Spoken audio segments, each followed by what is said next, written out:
Công ty bảo trì sửa chữa thiết bị điện tử điện lạnh vi tính tại nhà qua hệ thống văn phòng tổng đại lý Ước Mơ Việt Long Biên xin kính chào quý khách. Ngay hôm nay, quý khách hàng đăng ký sử dụng gói dịch vụ bảo trì sửa chữa thiết bị điện tử điện lạnh vi tính tại nhà suốt 1 năm. Quý khách sẽ được phục vụ tại nhà sau 2 đến 24 giờ với 8 loại thiết bị hư hỏng sau: tivi tủ lạnh hỏng, máy giặt bình nóng lạnh hỏng, điều hòa hỏng, đầu đĩa âm ly hỏng, máy tính bảng hỏng. Công ty Ước Mơ Việt cam kết sửa chữa suốt 1 năm không phát sinh tiền công. Ngoài ra, khi thay thế các linh kiện, quý khách hàng được tính tiền rẻ hơn 20% so với giá thị trường. Bên cạnh đó, Ước Mơ Việt còn hỗ trợ 50% giá trị sản phẩm hỏng do cháy nổ. Khi quý khách sử dụng gói dịch vụ bảo trì này sẽ được vệ sinh tủ lạnh, máy lạnh, máy giặt chỉ có 80.000 đồng trên một máy. Với phương châm phục vụ nhanh, chu đáo, nhiệt tình sẽ mang đến cho quý khách sự an tâm tốt nhất, nhiều quyền lợi với giá siêu tiết kiệm. Quý khách lưu ý, hãy mua ngay hôm nay chỉ có 300.000 đồng sử dụng suốt 1 năm. Để biết thêm thông tin chi tiết, vui lòng truy cập website ước-mơ-việt.vn hoặc gọi ngay 0963 707 317 để được hỗ trợ. Chúng tôi hân hạnh được phục vụ quý khách.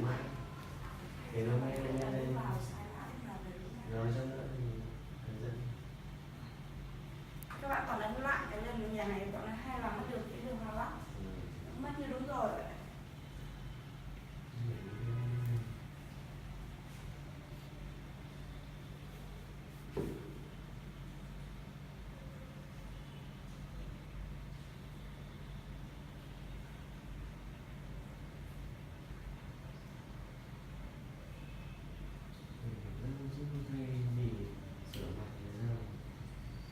Hôm trước cái bạn sửa trước bạn đến bạn sửa đường hòa rồi, sửa xong nó vẫn chẳng chạy được.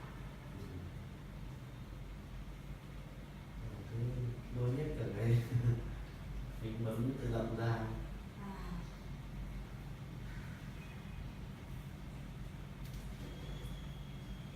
Thế mình lôi hết ra thì lại thế nào? Cái thực ra là gì nó xấu chứ, rồi thời nó xấu. Cái ra những cái kia nó giấu hết vào trong nó.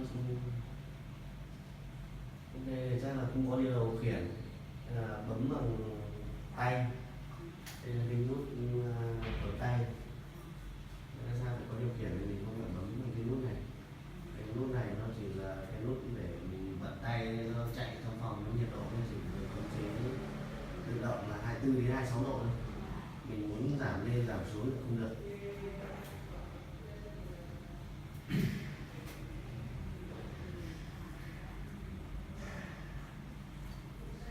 18 độ thì có đang mà làm.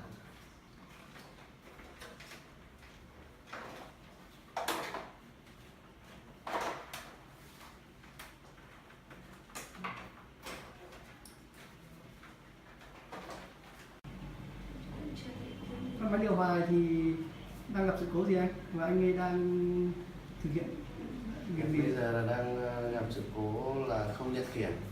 Không nhận được điều khiển. Không nhận điều khiển là có 2 trường hợp, một là do mạch, 2 là do mắt nhận.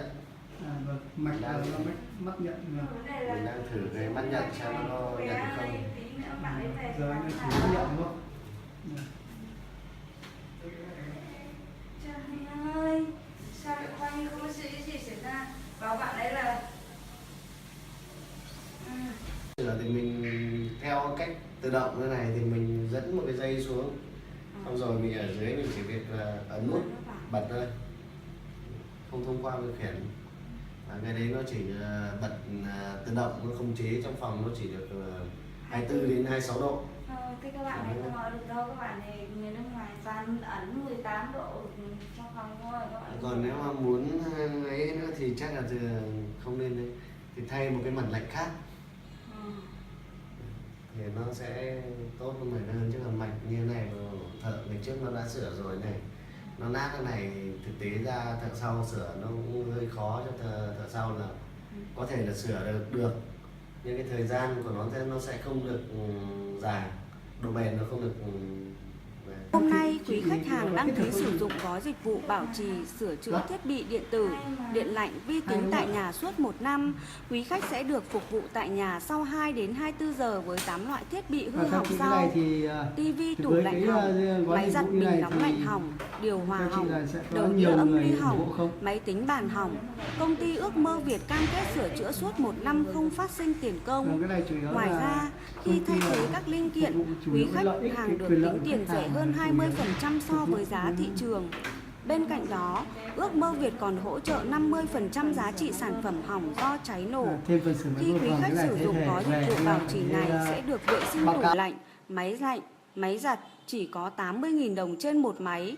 Với phương châm phục vụ nhanh, chu đáo, nhiệt tình sẽ mang đến cho quý khách sự an tâm tốt nhất, nhiều quyền lợi với giá siêu tiết kiệm. Quý khách lưu ý, hãy mua ngay hôm nay chỉ có 300.000 đồng sử dụng suốt 1 năm. Để biết thêm thông tin chi tiết, vui lòng truy cập website ước-mơ-việt.vn hoặc gọi ngay 0963 707 317 để được